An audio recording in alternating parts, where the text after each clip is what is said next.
I'm Aaron from PhoneDog.com, and you have a lot of Android choices on all the different carriers in the US, but there's some awesome high-end Android phones out there. One of those is a Samsung Galaxy S2 Skyrocket, available now on AT&T for $250. But then you have the Motorola DROID RAZR on Verizon, both 4G LTE capable devices, both have dual-core processors, both have 8-megapixel cameras, but only one can win in the dogfight.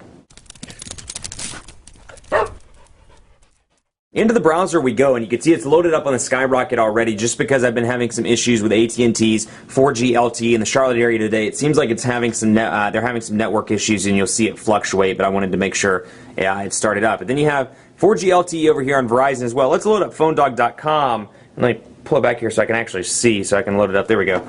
Perfect. And PhoneDog's loading up over here as well on Verizon's 4G LTE. Now, pinch to zoom, pretty decent on both of these devices. You can see very fluid over on the Skyrocket as well. And what I really like about this phone is when you zoom in, like let's take a look at my top 5 Android phones list that was just completed a little bit earlier. You can see a picture there, pretty bad picture honestly. So we're going to go over here, we're going to go to Windows, and you can see picture is frozen there. I go to a new window, and let's say I want to go back where I left off. So I come back and I say I want to keep reading that the top 5 list. I can come back over here, click right on it, and pick up right where I left off on this device. Now over here you do get a similar, obvious feature over here, and you can see pinch to zoom's pretty responsive, and on the DROID RAZR as well. But when you go over here and you go to add a new window, it just shows you text. It doesn't actually show you a preview of where you left off or any sort of picture or anything like that. So that might be a little bit frustrating for you if you're coming from TouchWiz, or you're coming from Sense, be it 3.0 or 3.5, any of the past versions of Sense where you're used to that preview. You don't get it over here on the Motorola side. So that's the browser. Both of these are pretty decent. In the browser department, one area though where they separate themselves, camera department. 8-megapixel camera on both of these with 1080p HD video recording. I'm going to bring over a pin here so we can take a quick camera test and see which one comes out on top. So we're going to load that up, and we're going to do, actually I'll tell you what we'll take a picture of. We're going to take a picture of these sunglasses instead. So we're going to load these because I want to get a focus in on the design of the sunglasses and see what we can do in terms of focus here. So you can see no physical button over here, half press to hold, full press to take the picture. You get your autofocus, like I said, with a half press. So you can see there it is over there, and pretty easy. A pinch to zoom, still very responsive over here, and the quality looks pretty decent. So I'm going to bring these back over for the Motorola DROID RAZR, and don't get me wrong, the picture quality is pretty decent over here. What I've noticed though is the colors aren't as good on the DROID RAZR as they are. Still a decent picture, like I said. Not bad at all, but the Galaxy S2 Skyrocket takes it in terms of overall picture quality. So you can see that's pretty doable as well. And they're both going to be fine, be it on the phone or taking the casual picture outside, or you're emailing it to mom or dad. You're really not going to have an issue with either of these devices, but the Skyrocket does pull slightly ahead. And over here as well, you don't get a physical camera button. It's half press to focus in, and then when you want to let go, you can, or you can remove your finger off the device and it'll take the picture automatically. So you can do it that way. Of course, options to change over to the front-facing camera and to video camera, and then your settings are down here in this little pull-out drawer right here, and you can change lighting, white balance, and more. And over here on the Skyrocket, similar setup.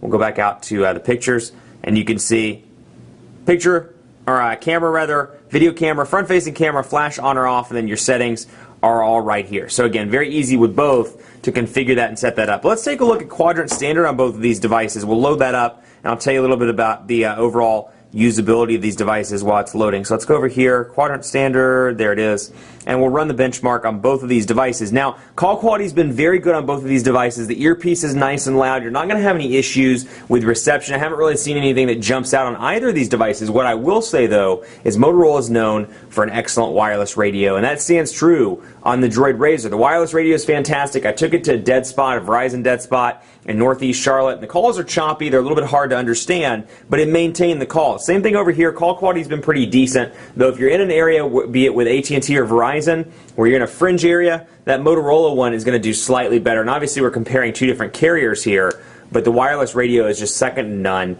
in the DROID RAZR. Still very good on the Galaxy S2 Skyrocket though, but what I will say is it's not quite up to par. Still pretty decent, but not as amazing as the DROID RAZR. So we may have to run this one again because they're having some pretty severe network issues on this device. But you can see here, 2,285 on the DROID RAZR. So 2,285 $285. Now, you know another place you can walk out working? Best Buy Mobile. When you go into Best Buy, you walk out working. They'll help you set up your email, your web, and more. So when you walk out the door, you're good to go. So they'll set up your call settings, they'll set up your voicemail, help you set up your voicemail at least. They'll help you set up your web settings and more. So let's load this up again on the Galaxy S2 and see where we stand. So there we go, 3,335 over here, and then on the DROID RAZR, 2,285 over here. So a little bit faster on the Galaxy S2 Skyrocket. Now that said, quadrant standard, take it with a grain of salt. It's never indicative of day-to-day performance. You're going to be perfectly fine with either one of these devices and day-to-day performance. One thing I do want to highlight on the call logs on both of these and kind of the phone applications, because they're both running Android 2.3, but they're drastically different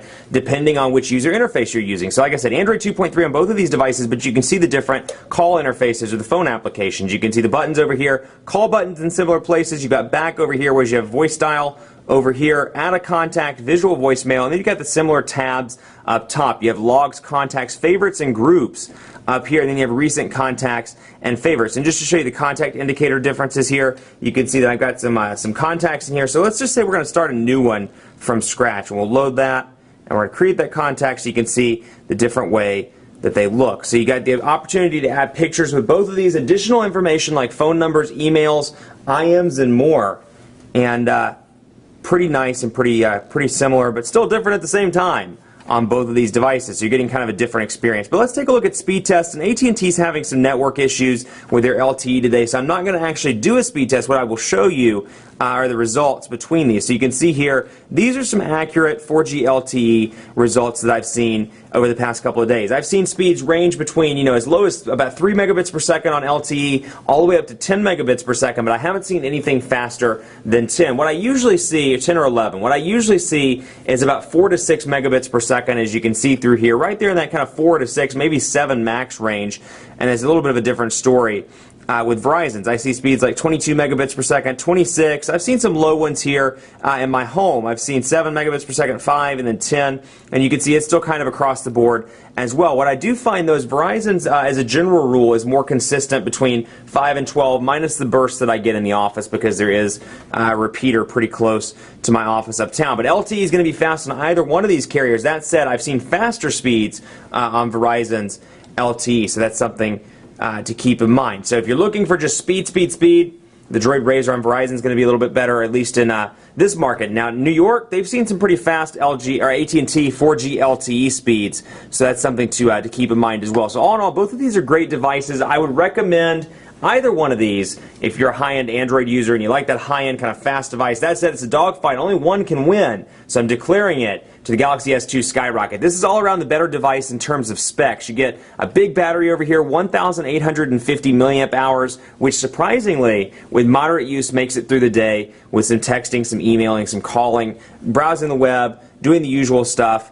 that you would do. It's also packing the latest and the greatest. It's got a dual-core 1.5 gigahertz processor. It's got a 4.5-inch Super AMOLED Plus display. It really takes everything from the Galaxy S2 series, which was already popular, and throws all those favorite features into one device, which is the Skyrocket. DROID RAZR, an excellent device on Verizon. Probably my favorite Android device right now, even with the Galaxy Nexus on the way. I love the size of it, love the way it feels, love the Kevlar, love the Gorilla Glass, and it's a fast device as well. Motorola has done some great things with their user interface. It's still not my favorite, but in terms of where it was with Moto Blur, it's a pretty huge improvement. But still, the Skyrocket wins the dogfight. Much more coverage to come on PhoneDog.com with both of these devices, so keep it locked on the site and be sure to like us on Facebook, Facebook.com/PhoneDog. We're always doing cool things. We're giving stuff away. We talk to you on there, and we have cool content. So be sure to check it out, Facebook.com/PhoneDog. Hey, follow me on Twitter as well, PhoneDog_Aaron, and on Facebook at Facebook.com/PhoneDogAB. Thanks so much for watching. As always, we'll see you next time.